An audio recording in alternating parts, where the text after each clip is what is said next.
don't make sacrifices. Only make choices. The moment you say sacrifice, you're a victim. My last corporate job in the mid-40s, that's when I quit my corporate career. With a job on Wall Street with a C in front of your title, you can imagine it was a pretty well-paying job. When I call a few people, say, hey, I'm a consultant now, come and use my company's services, there'll be a line of people demanding it. And I realized, my God, you find out at that time who your friends are. Because people wouldn't return my calls. And, and I found myself extremely lonely and doubting myself. What did I just do? So leadership is not what you do to other people. Leadership is not a title. Leadership is not a position. Leadership is a burning desire to create a better future. Wow. The essence of leadership is to find that inner strength to not give up. And that energy I call leadership energy comes from deep and honest clarity on two things. Your values, the few principles that you will never compromise no matter what the cost is, and based on those values, a purpose in life. Yes, I am ambitious for myself. I want to be rich, famous, and powerful, but I only want to be rich, famous, and powerful by making the world a better place. If there is an opportunity for me to be rich, famous, and powerful by making the world a worse place, I will walk away. That's a steward leader.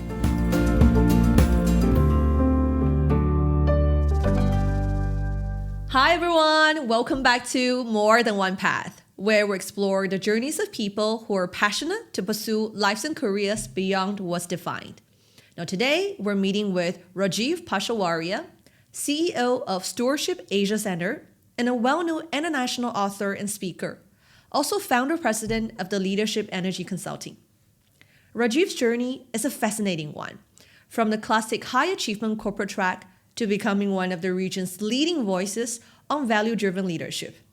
Now, in today's conversation, we'll unpack the turning points behind Rajeev's career pivots, what steward leadership really means in practice, and Rajeev's valuable advice for those who are navigating ambition without losing internal alignment. Now, let's welcome Rajeev. Hi, morning, Rajeev. Thank you for having me. Yeah, it's really my honor to have you on the show on More Than One Path. Well, I would say that, for our audience benefits, I really got to know you recently through another venue. I had the honor to listen to your keynote, and obviously it was more than wowing, I would say. Particularly, I loved how you used very fun facts and quizzes to help us understand important but complex topic in a very narrative way. So everybody know you as the global, well-known, international reputable speaker on leadership topic. But how did you actually start? Could you bring us back on time? Nothing exceptional about my story other than that I was just like a regular guy. I went to school, college, business school, and then got myself a job in a bank.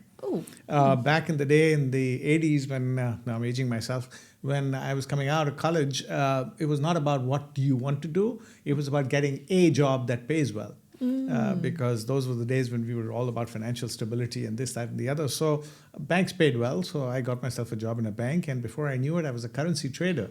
Wow, it's so different. Yeah, so that's what I did for the first 7 years of my working life. Wow. And then somewhere down the line realized that that's not something I see myself doing all my life. I was making a lot of money. I was doing very well.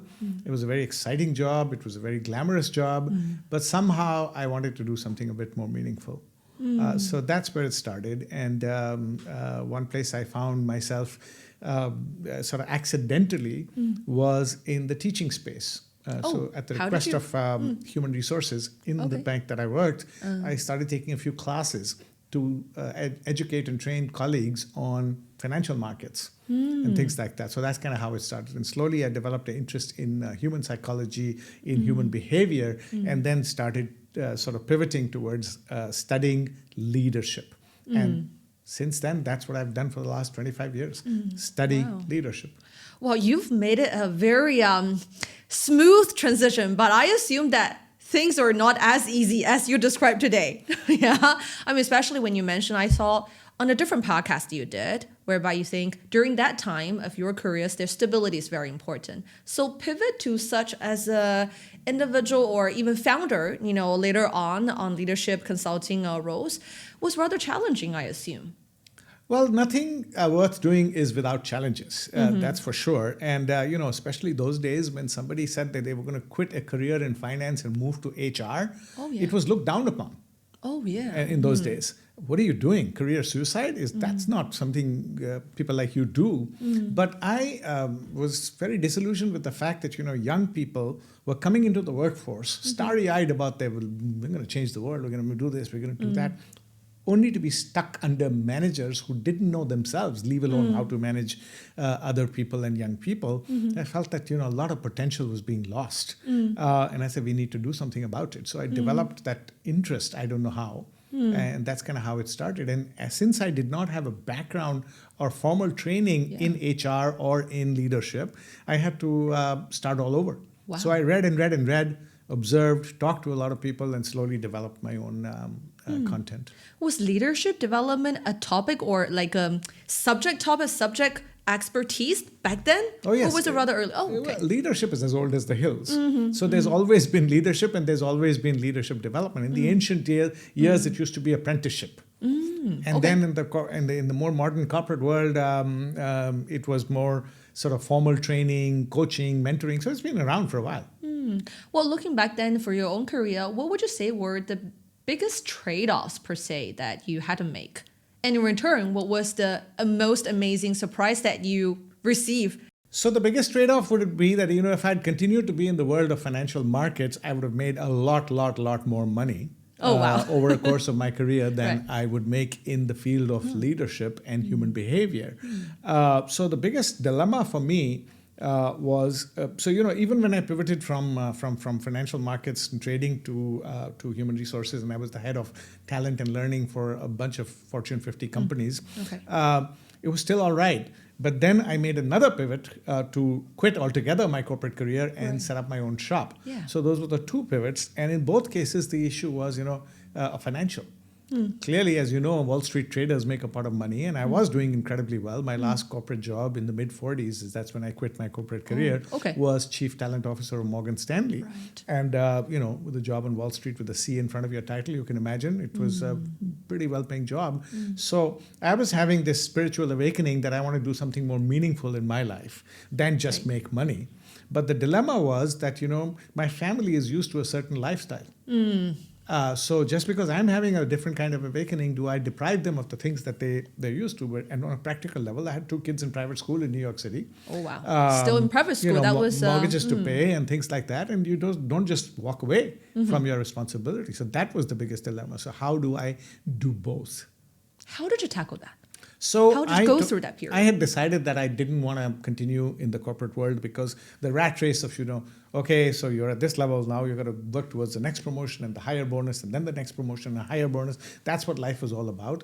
And sure, if I continued to do that, I would retire with a lot more wealth perhaps than I have today.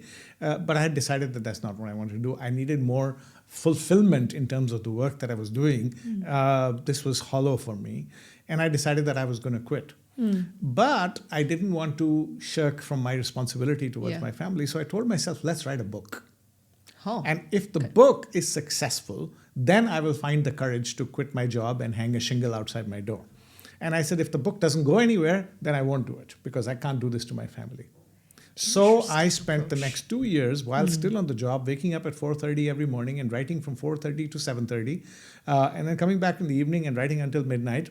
No weekends, Saturday, Sunday, work.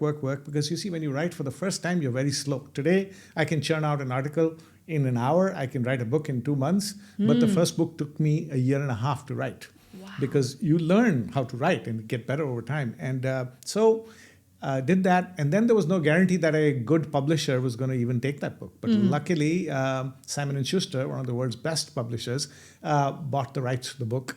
And then luckily, it became a bestseller in many countries. So that gave me the confidence, to be honest.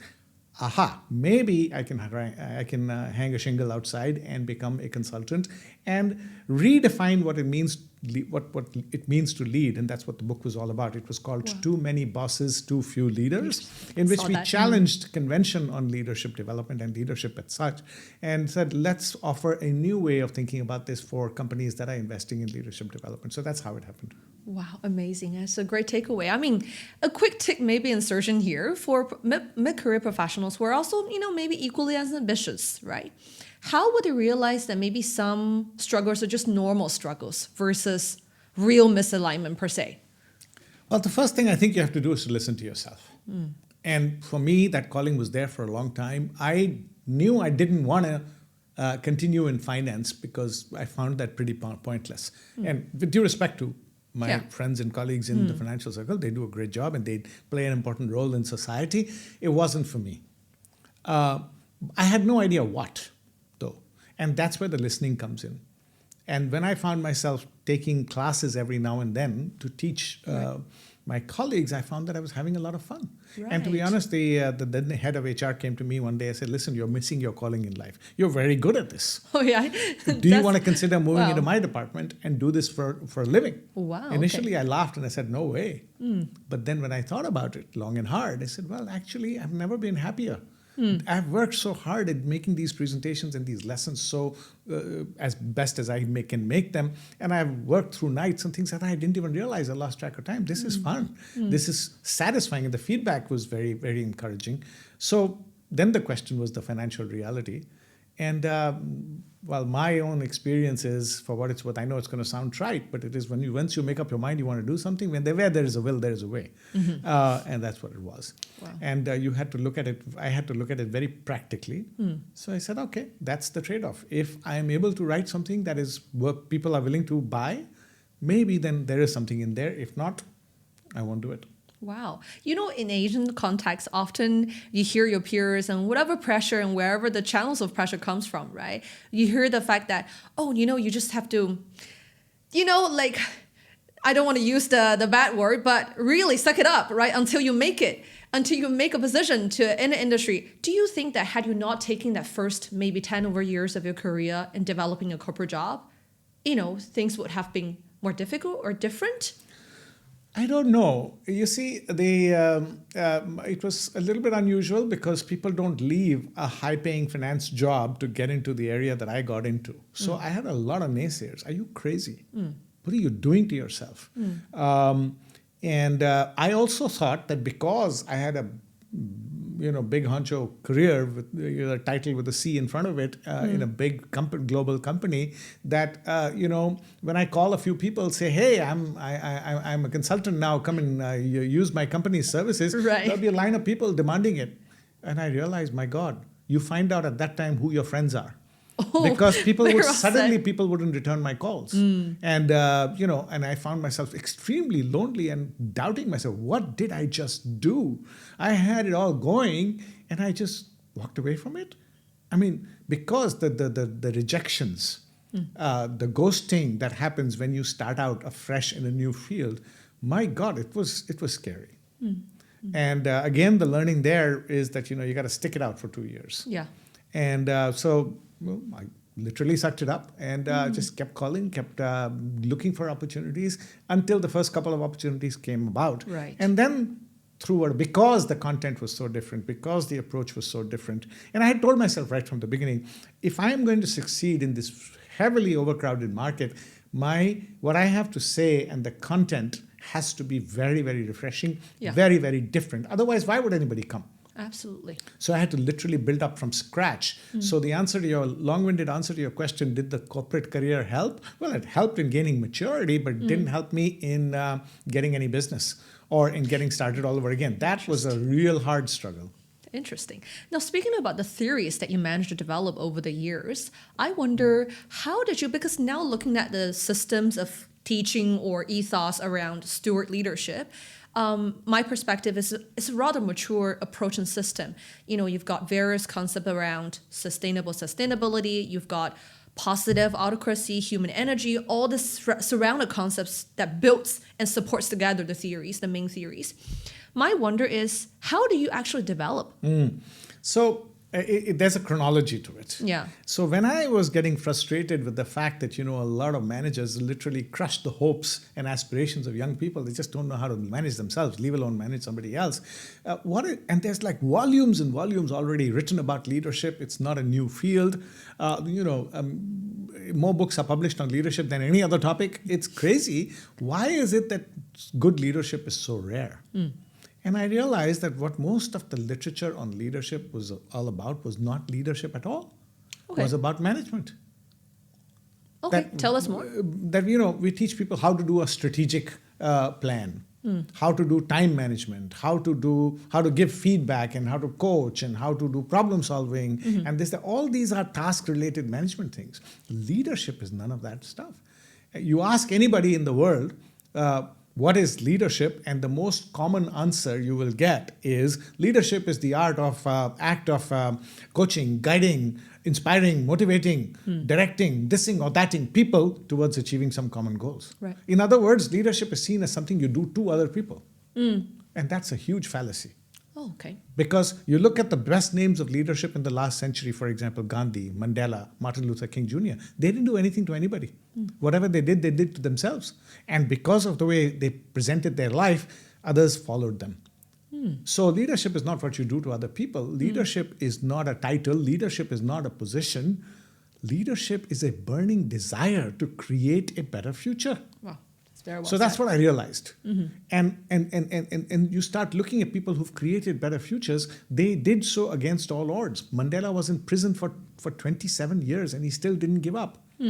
Gandhi had no resources, no direct reports, nothing, no wealth, nothing. And yet he led 700 million people to freedom from against the world's biggest military power. How? It wasn't competencies. It wasn't problem-solving skills or writing a strategic paper or aligning people in a team and this, that, and the other, which is what we teach in the name of leadership everywhere. True. Emotional intelligence, another, we'll talk more about that later, but that's another fad. Leadership is about wanting to create a better future and not giving up. Because the moment you try to do something different, you get resistance. Yeah. And the whole world will tell you this can't be done. And it's about not folding up in the face of that resistance. So that's where the concept of leadership energy came about. So the first book was all about leadership energy. The essence of leadership is to find that inner strength to not give up. And that energy I call leadership energy comes from deep and honest clarity on two things. Your values, the few principles that you will never compromise no matter what the cost is. And based on those values, a purpose in life. How will the world be slightly better off because I have lived on this planet? So that's what the initial theory was. It was about leadership energy. Right. It was about values and purpose-driven idea of creating a better future. So we redefined the whole concept of leadership. We say that, we teach management too early and leadership too late in the corporate world. And that's what was happening there. So then leadership energy at the personal level, your personal values and purpose, and then leadership energy at the organizational level, we built models around that. How do you make sure that 100,000 people in a company, their energy is maximized at all times? And so that was what the initial part was, based on personal and organizational leadership energy. Fast forward to the 2015, 2017, around that time, by now, technology has changed our world tremendously. The world's biggest hotel company was no longer a hotel company. It was Airbnb. The world's biggest taxi company owned no cars, Uber. The world's Airbnb owned no hotel rooms. So the world was changing in fundamental ways. Yet we found that management practice, leadership practice was stuck in the 50s. So that's when the idea of open source leadership came about. That in this area... another book. Yeah. In this world where the whole world is connected. We were in the age of Uber connectivity. Okay. And Uber population. Global population was growing and everybody was connected. How do you lead and manage in this world, in this open source world? A shared economy, a shared open source economy. Where I have more power in my pocket than ever before as an ordinary human being. Because of this connectivity, I have power. I can destroy your reputation in minutes or make it, right? So how do you lead in this way? And there we challenged again a bunch of conventional wisdom, which became the book Open Source Leadership and a course of study in itself. Right. And finally, fast forward to today, given existential challenges like climate change, social inequality, massive geopolitical upheaval that we are going through, and almost at the beginning of a new world order. What kind of leadership is needed today, and both in the political world and in the business world? And the answer was steward leadership. All of these models, so from leadership energy to open source leadership to steward leadership, were based on massive global research, all of which we wrote books on.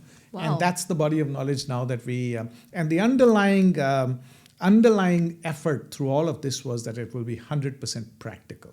Okay. No more fluffy, overly academic theory. It has to be practical, something that you can relate to, I can relate to, the common person, entry level, mid level, board level, appeals to all. That's an amazing journey of a theory development from leadership energy to open source leadership in a shared economy to today's when fundamental existential crises are present in today's world, how stewardship then comes into play, right? Absolutely. I wonder, were there any strong critiques along the way when you developed the theories or together with your team? Oh, sure. Yeah. I mean, look, let's put it this way. Whenever anybody comes up with a radical idea, a lot of people disagree.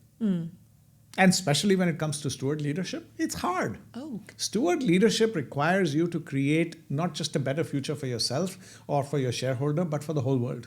Collective better future for stakeholders, society, future generations, and the environment. And to do that is hard. And in the business context, we call it doing well by doing good. We want you to make money, but we want you to make money by making the world a better place. That's Sounds tough. right. It sounds right, though. But it's tough. It's just much easier to make money. Today, take technology as an example. So the big tech firms, AI.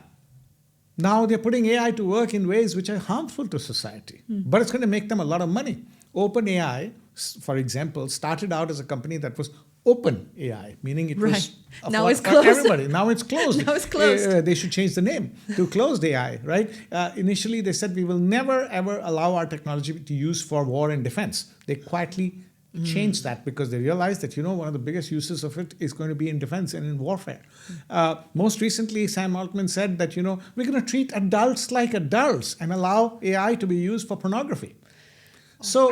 You see, that's not what we call doing well by doing good. AI has equal power to make the world a much, much better place and enhance human life or to destroy it. Which one is it going to be? If you're a steward leader, the choice is clear. Yes, I am ambitious for myself. I want to be rich, famous, and powerful, but I only want to be rich, famous, and powerful by making the world a better place. If there is an opportunity for me to be rich, famous, and powerful by making the world a worse place, I will walk away. That's a steward leader. That's hard. So your question, did you get criticism? Sure, a lot of people say, this is not right. My job in business is to maximize wealth as much in any which way possible. Well, okay. That's why we say there is a difference between stewardship and steward leadership. Stewardship is a responsibility. Right. Steward leadership is a choice. A choice to make your returns by making the world a better place. That's a very proactive choice from top-down sort of approach, right? I recall you mentioned that it's a very self-driven, intrinsic value system that those leaders come with, really, right? Do you think it can be taught? Oh, for sure. Well, okay, let me rephrase that. No, it cannot be taught, but it can be learned. Oh, okay. So you see, the idea that I can do something really good in the world without compromising self-interest is an idea that works. Now, it may not be intuitive, but if you read something on it, if you heard a podcast on it, if you attended a course on it, maybe it will wake up something within you. But say you're in a course on steward leadership. 2 people are on the course. One person can completely tune off, this is nonsense. I don't buy all this. This is too touchy-feely, fluffy.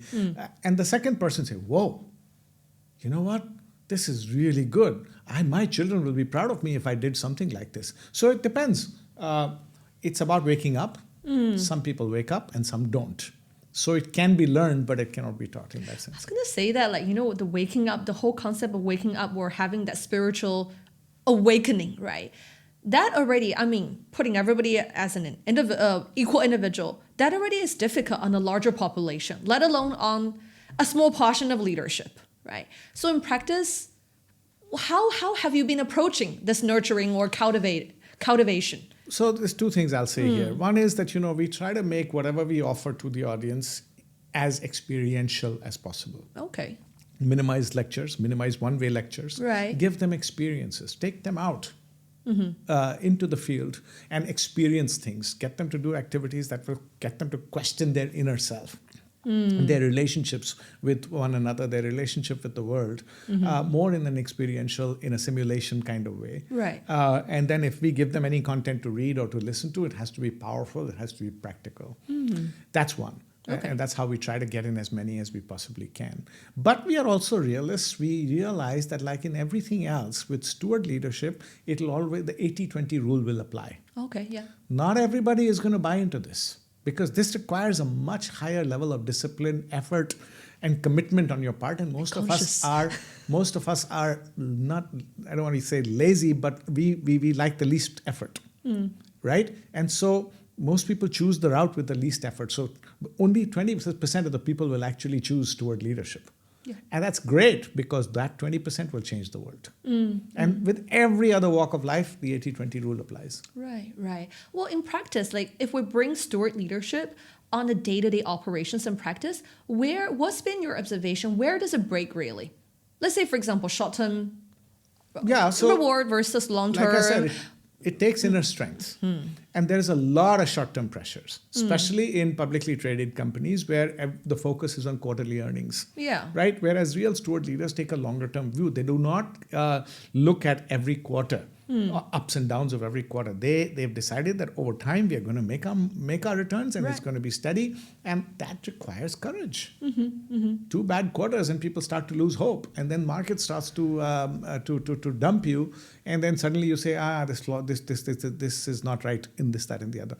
But again, the stronger your personal commitment as to who you are and why you are in this world, the clarity of purpose, once you have that deep inside, then you don't get fazed by any short-term pressures. In the context of middle management, or let's say mid-stage professionals, right, where they're not necessarily sitting on a decision boardroom per se, what's the relevance of steward leadership, and how should they react in an environment whereby possibly their top leaders might not necessarily be a steward leader? It depends on what you want to do. If you want to just make money and make as much money as possible, join a company that only cares about that. And if you find yourself in that company, great. If you want to do something more meaningful and you are in a company that only cares about making money at any cost, and particularly at the cost of society, then quit. How do you tell? Sometimes hard to tell. No, it's not. It's very clear. I mean, there are businesses and there are companies that are making pots and pots of money, but either not adding value to society or actually are harmful to society. I don't need to name them for you. There are plenty of those, right? Are you going to work for a cigarette company because it pays you the maximum bonus? Are you going to work for a company that produces deadly weapons of destruction? To enable wars and things like that? Or do you want to work for a company that makes prosthetic limbs using AI that will actually give a new lease of life to somebody who's lost a leg? Those are personal choices. And to say that you can't recognize what the company stands for, now I disagree. I think we all can recognize that. Whether we want to see it or not is a different story. So good point. The first thing is to be clear about what you want out of life. And this idea that I don't have a choice, no, everybody has choices. Love that. Yeah. Everybody has a choice of what I want to do with me and my time at this very instant is a choice. That choice everybody has. Nobody is helpless. So the first thing is to understand what you really want. And by the way, if you don't want to be a steward leader, if you don't want to create a collective better future, that's fine. Just be honest with yourself. I don't buy all this. I just want to make as much money as I possibly can during my working years so I can leave it for my family or whatever else I want to do with it and have the most luxurious life, and I don't care about anything else. Living with that truth is better than faking steward leadership. Very well said. I mean, that made me realize one thing. I think also a famous person once said, right, that never have that victim mentality. Nobody's a victim. Everybody has choice. It's just a matter of what we choose to listen, what we choose to believe. You're absolutely right. We always say, don't make sacrifices. Only make choices. It's a syntax thing. Yeah. You can either look at a decision that you're making as a sacrifice. I'm sacrificing my career for my children, or the vice versa. I'm sacrificing my family time for my career because that's more important to me. No, I'm making a choice. Yeah, absolutely. Then you are in control. Then you're not a victim. The moment you say sacrifice, you're a victim. Absolutely. And victims Unhappy people don't make great bosses, don't make great spouses, don't make great friends, and that's it. Absolutely. Happiness is a very, very core leadership competency. Yep. And no leadership literature will tell you that happiness is a leadership competency. But unhappy people cannot make great leaders.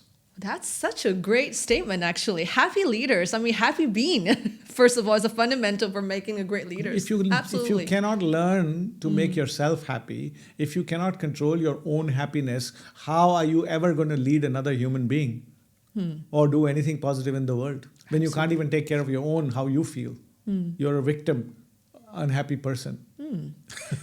There was an interesting observation you once said, on a keynote, whereby you said, a very insanity of a behavior that you observe is many times leaders reward A but hope for B. And when I read it, I laughed out in front of my desk. It's like so true. And you were giving examples of the basketball players, and a bunch of others. Can you share with us, more about it? It's called the measurement problem. And the theory was not developed by me. It was developed by my mentor, a gentleman by the name of Dr. Steve Kerr. But basically, the biggest mistake we make, both in government, in business, in society, is that belief that what gets measured gets done. Wow, what gets measured and incentivized gets done. And the biggest mistake is that overemphasizing measurement and incentive to drive a certain kind of behavior actually creates bad behavior. Overemphasizing incentives and measurement creates bad behavior. That's been known for a long time, and that's the theory behind On the Folly of Rewarding A While Hoping for B, which is the title of the article that Steve wrote. In every walk of life, it gives you examples of if you maniacally focus on just measures and incentives, you're going to get bad behavior.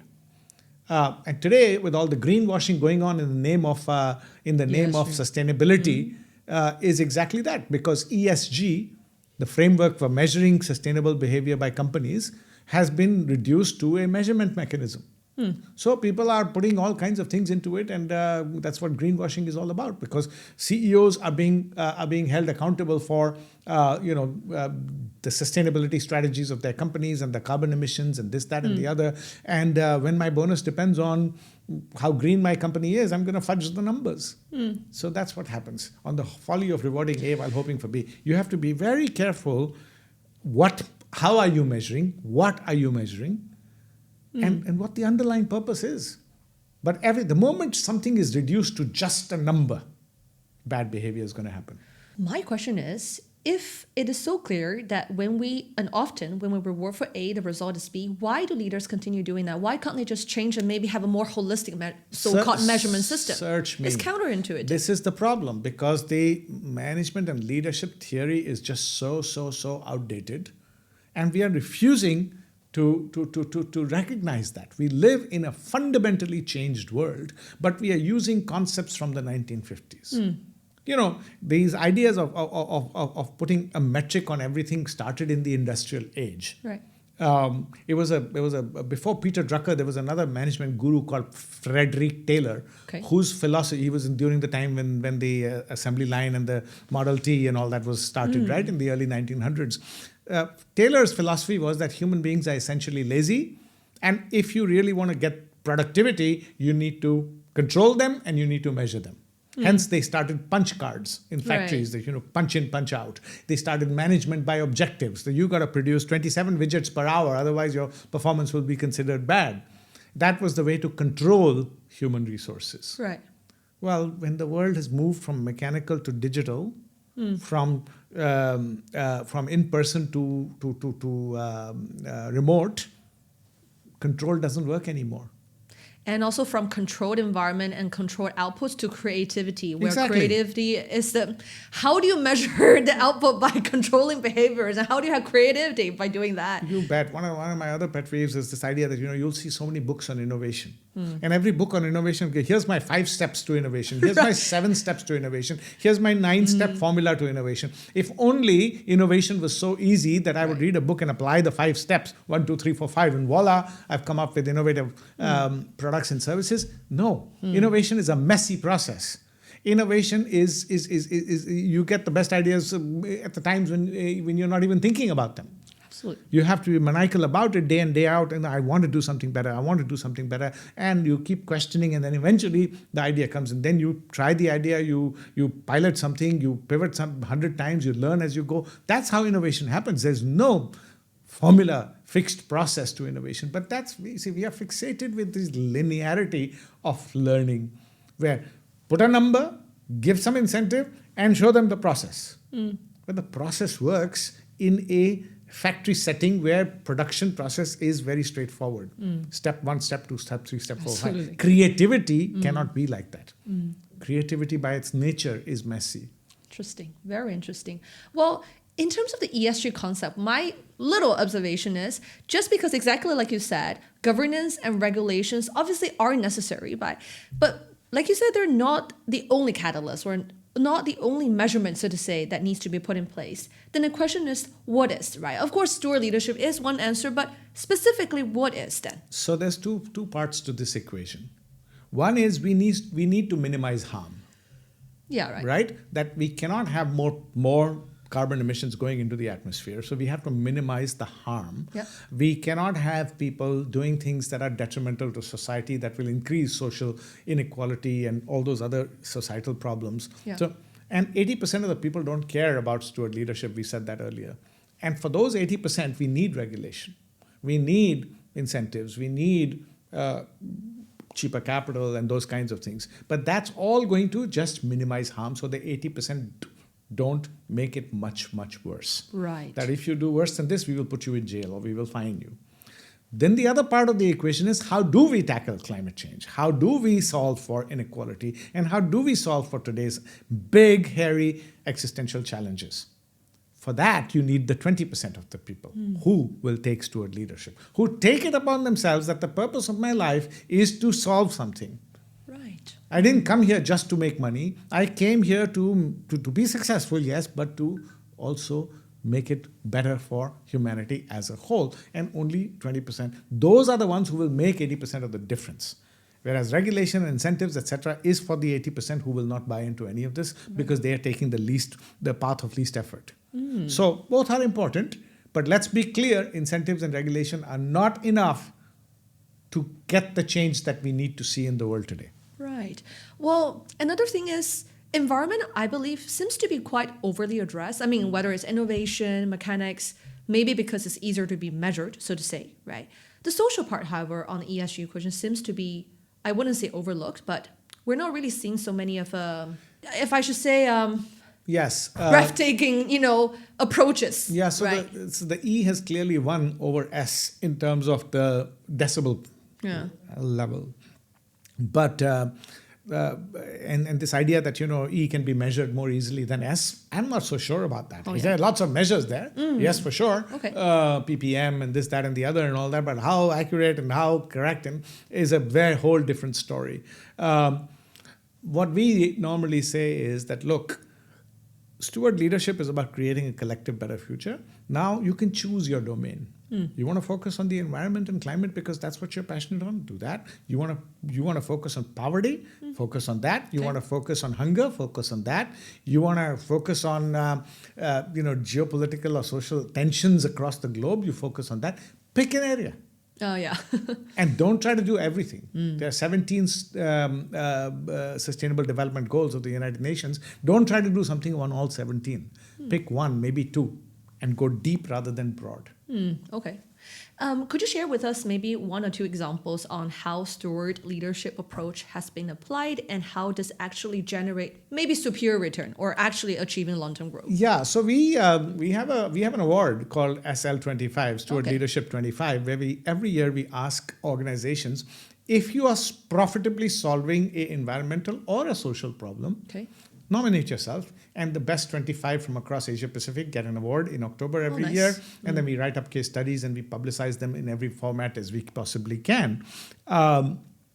So there are lots and lots of examples. I could go on and on and on, but I'll give you one or two.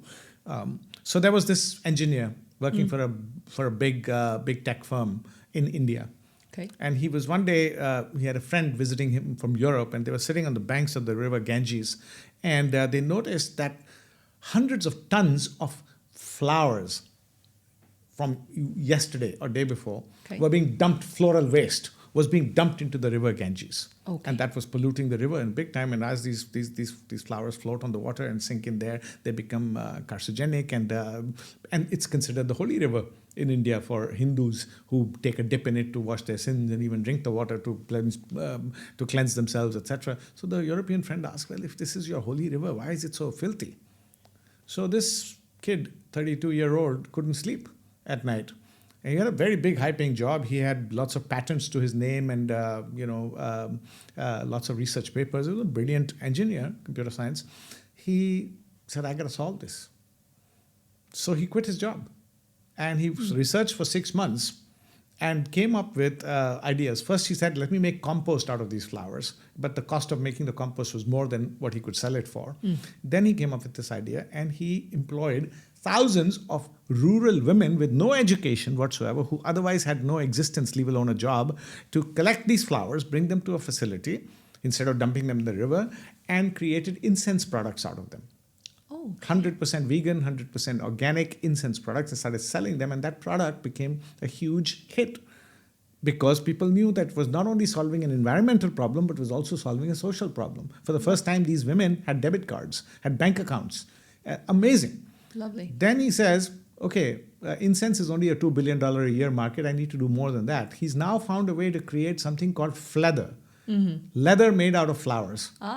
Again, vegan leather. And he says, and that's an $800 billion market, and they're making money, hands over fist. And he's saying, my goal is to reduce animal leather consumption by 50%. Now, whether he'll achieve it or not, I don't know. But they are already very profitable. Another company, this is based in Denver, Colorado, they collect plastic waste from the oceans and convert that plastic into ammonia in a zero oxygen environment. And that ammonia is used to fuel ships. It's also used as a fertilizer. And now he's found a way to create from that same ocean collected plastics something called NDG, nitrogen doped graphene, which is a product, very valuable product, which is used to make one of the ingredients goes into EV production, battery production. And so apparently 10 grams costs $1,000 or something like that, and all that, out of waste. So there are hundreds and hundreds of examples of people that are proactively and profitably solving either social or environmental problems. In my next book, you've read Sustainable Sustainability. There were many examples in there. Next book, Maximum Purpose, Maximum Profit, will talk about many, many more. And we get all these stories out of our SL25 awards that we do every year. So if anybody has an idea and you're doing something, profitably solving something, I encourage them to apply. Amazing. Well, there's two more other concepts I would like to at least just touch on today. One is positive autocracy, and the other one is human energy. First thing first, positive autocracy. Autocracy is a bad word. I mean, never has it been such a positive word, but you add a positive in front. Your definition, please. So, you see, we live in a world where everybody has a voice because everybody's connected with a supercomputer in their pockets these days. I can say what I want and get my voice heard today, which was not the case before connectivity. Yeah. Right? So when everybody has a voice on an issue, consensus is impossible. You take any big issue today, whether it's environment, whether it's geopolitics, 50% of the people are on this side, 50% on the other side of the equation. Yeah. Right? See what's happening in America, see what's happening in so many countries today. The world is becoming polarized. Right? So when it's 50-50 more or less, and it's divided in the middle, how do you lead with consensus anymore? So in today's world, if you want to really make a meaningful difference, you have to be top down. Interesting. Now, this is not me saying so. We did the world's largest survey. We asked people in 25 countries, if you want to achieve breakthrough results with something, what kind of leadership is best? Consensual, democratic, autocratic, etc. 75% of my global database said autocratic. Oh, wow. Very interesting. Every single country that we polled, the lowest score was 51%. The highest score of agreement with autocracy was 97%. I can show you the charts. It was amazing. It was one-sided data. But the question is, in an age where everybody is so empowered, as we said earlier, why would anybody let you be an autocrat? Absolutely. That's Right? my next question. Yeah. Hence, the idea is positive autocracy. Okay. If you are a positive autocrat, people will let you. And there are 5. Gandhi was a positive autocrat. Yeah. He wouldn't take no for an answer. You try to tell him that violence is the way to get freedom, he'll no. Mandela was an autocrat. You know, the majority black population wanted revenge, but he said, no, I will give forgiveness and reconciliation. That's an autocrat, right? So there's autocrats and autocrats. These guys were positive autocrats. Lee Kuan Yew was a positive autocrat. He had the best interest of the people of Singapore at heart and did what he thought he was doing right for the country and created the miracle of Singapore. So it's not autocracy as such, it's positive autocracy. And the dividing line between positive autocracy and dead autocracy is very thin. So you got to be very careful. And there are 5 keys to being a positive autocrat. Oh, yeah. The first one is to earn the right to use autocratic leadership. Okay. You have to put your values and your purpose out there and convince people that what you are going to be autocratic about is going to make their lives better. Right. So you have to have them buy your values and purpose. Have the buy-in, yeah? Yes. So into your values and purpose. Second is you got to master the dance of what I call the dance of the naked autocrat. Because everybody is naked in today's world, everything I do or don't do is in full public view. We call this the naked era. Yeah. So the dance of the naked autocrat says that, I'm going to be totally autocratic about the values and purpose that I have very carefully crafted.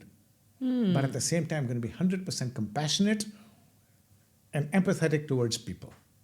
And you do those together at the same time. And yes, it is possible. That's the dance. Autocratic in the decision making and empathetic. Autocratic in terms of applying the values and purpose that you have considered carefully. Right. That you're pursuing a purpose, there is no conversation about that. Right. And it will be achieved only with certain values. So I want to achieve freedom, but I will only do it with non-violence, love, and humility. That's not... No compromise there. I'm a total autocrat, Gandhi. Whereas I am totally here to listen to anybody and everybody, compassionate towards people, humble towards people. So both that dance has to happen. No. Number 3 is provide people with freedom within the framework. Okay. Set the boundaries in terms of values and purpose and then give them freedom within that to do it, apply it in whichever way they want. Do not try to control. 4 is listen, learn, and reflect continuously. Because just because you've agreed that this is the purpose and this is the values and this is how I'm going to go, doesn't mean you close your mind to new information. And when that new information forces you to change your worldview, change it. And finally, in this world, if you want innovation, forgive more often. Forgive more. Okay. Yes, because if you want people to take a risk and innovate, they will make mistakes. Things will go wrong. If you have no tolerance for mistakes, you will never get innovation. I think that's a very important criteria for mid-stage professionals to take note as well whenever they're choosing what leadership and what sort of leadership to work for. That is a very strong guiding principles and evaluation criteria, even I would say. Yeah, amazing. Well, last concept then, human energy. How would you describe the process of harnessing human energy? Because you ever said that leadership, if I remember correctly, leadership is a process of harnessing human energy to create that better shared future, right? What is the process? This is quite a vague term. So two levels. That human energy you're referring to, we call it leadership energy.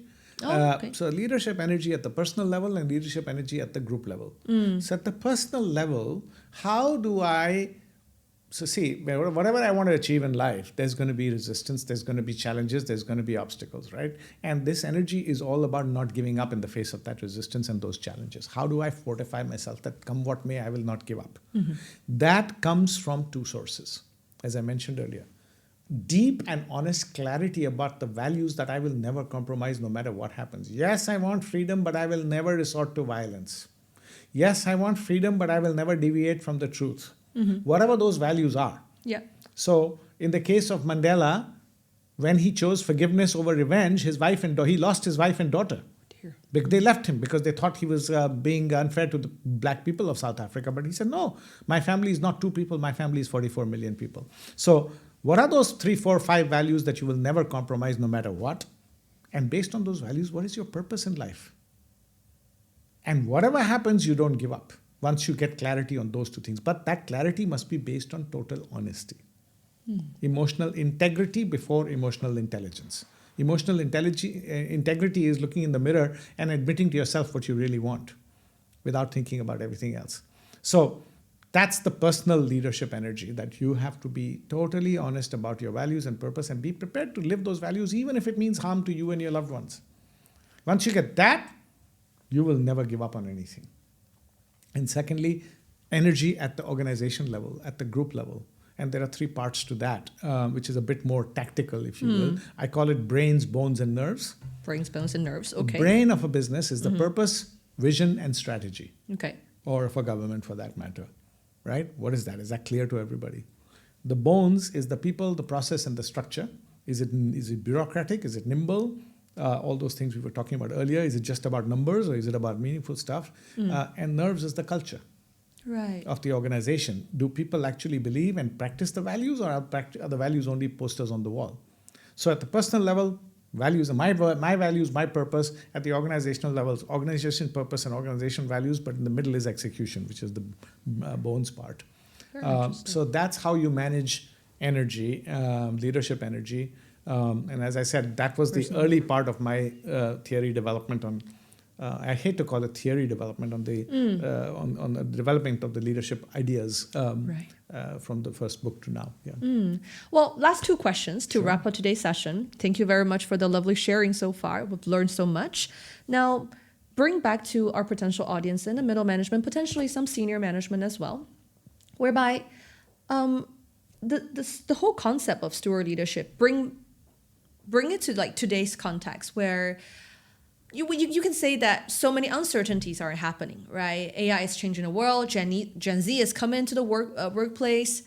How do you think? I wouldn't question on the relevance of steward leadership because it's an intrinsic value-driven approach towards life. But what do you think maybe are the skill sets in a way on the personal, individual level that we can possibly be more intentionally developing in a sense that are going to be relevant and make us still relevant and competitive in a way? In today's context? Yeah, so first of all, steward leadership is a choice. Yeah. How do you want to be successful?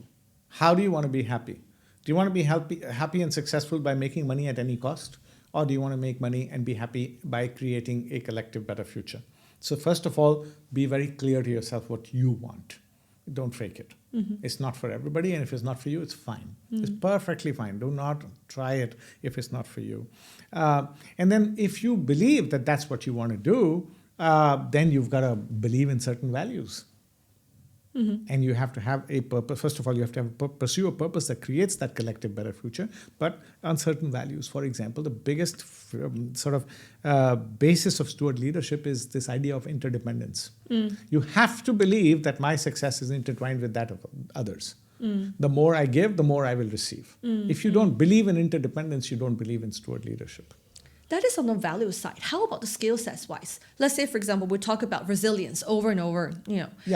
So, what are some key qualities, would you say? First of all, you have to develop this mindset for steward leadership. I want to do this. And I believe in these values. And then the skill set comes. Okay. You see, creative resilience is another value, which is that, I know I have to innovate, but I will fail many times, but I will not give up. So that belief in your purpose based on those values actually gives you that resilience. Right. And the rest is all about skills. And skills is like, I'm learning a new software. It's a question of how much you practice. But underlying all of that is that purpose. Because if you are doing it without the purpose and without the values, and if it's difficult, you will give up. Makes a lot of sense. So whether you're learning how to dance or whether you're learning how to, write code, the moment becomes difficult, you might want to give up. But if underlying that is a bigger purpose larger than yourself and a firm belief in values, it will prevent you from giving up. Comes back to that leadership energy. Why? The big why. If the why is clear, you will not give up. Absolutely. And you will develop the skills. Absolutely. So going back to the key theme of our podcast series is more than one path. What is more than one path in your view? Well, I mean, and what tips you can get? Maybe some final tips. Well, based on my own experience, you see, the default story of life was in Asia, where I grew up back then, is do well in school, get into a good college. Do well in college, get a good job. Work hard, work honestly, keep getting promoted and get more and more money. Get married along the way, have children, be a good family person. That was the story of life. And one day it'll finish. But you leave a little nest egg. I think to me, more than one path means questioning that default story. Is that all life is all about? That I'm supposed to do well in school and college, get a job, get money, or do a business, and then have children and a wife and just try to be happy? Is that what it's all about? Or is there another way of thinking about life, which is, how will the world be slightly better off because I lived on this planet for 90 years? To be able to ask that question itself is, to me, how I think about the point about more than one path. Amazing. Well, thank you so much, Rajeev, for today's session. And, I know that I will keep in touch with you, and I hope some of our audience can reach out as well and get to know you better, and you'll be in touch. Thank you very much. Likewise, I really enjoyed this conversation. Thank you. Likewise. Thank you so much. Thank you.